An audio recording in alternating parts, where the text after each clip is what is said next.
qu'en est-il de nos morts? Et que pouvons-nous dire sur, ces apparitions, ces gens qui disent qu'ils ont eu des révélations, qui communiquent avec les morts? Alors je crois que bibliquement, nous pouvons d'abord dire que nous comprenons l'espèce de surenchère ésotérique, je veux dire, on a un tel désir de vouloir garder un peu en lien avec celui qui nous a, ou celui ou celle d'ailleurs, qu'on a aimé et qui nous a quittés. Et par rapport à ça, je crois qu'il faut dire quand même qu'il y a, de la part de la Bible, un interdit. Et cet interdit, on le trouve notamment dans le livre du Deutéronome. Le Deutéronome dit qu'on ne trouve chez toi personne qui se livre à la magie, qui cherche des présages, qui pratique la divination ou la sorcellerie, qui jette des sorts, qui interroge les spirites ou les médiums, qui consulte les morts. Qu'on ne trouve personne chez toi.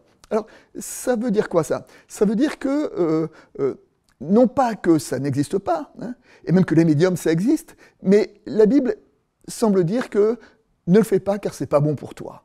Néanmoins, ces expériences existent.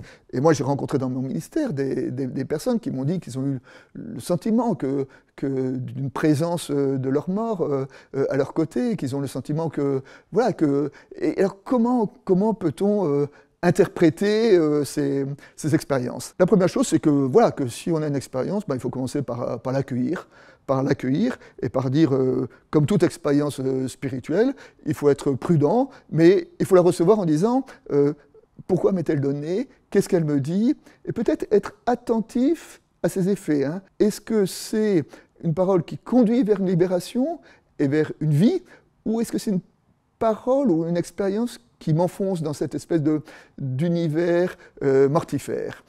Et ce sera mon deuxième point. Comme toutes les expériences, le grand principe biblique, c'est on reconnaît un arbre à ses fruits, et donc on doit interroger les effets de ces expériences. Voilà. Est-ce qu'elles produisent de la consolation ou est-ce qu'elles produisent au contraire de la consolation une désolation? Est-ce qu'elles sont porteuses de libération ou est-ce qu'elles nous enferment? Parce que le danger de ces expériences, c'est qu'on veut les renouveler, c'est qu'on en veut toujours plus, et qu'on rentre comme ça dans une spirale mortifère au sens propre du terme, au lieu d'essayer de déposer avec confiance nos morts dans la miséricorde de Dieu, et nous de repartir vers la vie. Et donc ce sera ici ma conclusion. On peut accueillir des expériences, après tout, pourquoi pas, mais je crois surtout qu'il ne faut pas les rechercher, car peut-être au nom d'ailleurs de la parole du Deutéronome, car elles risquent de nous entraîner dans une spirale mortifère.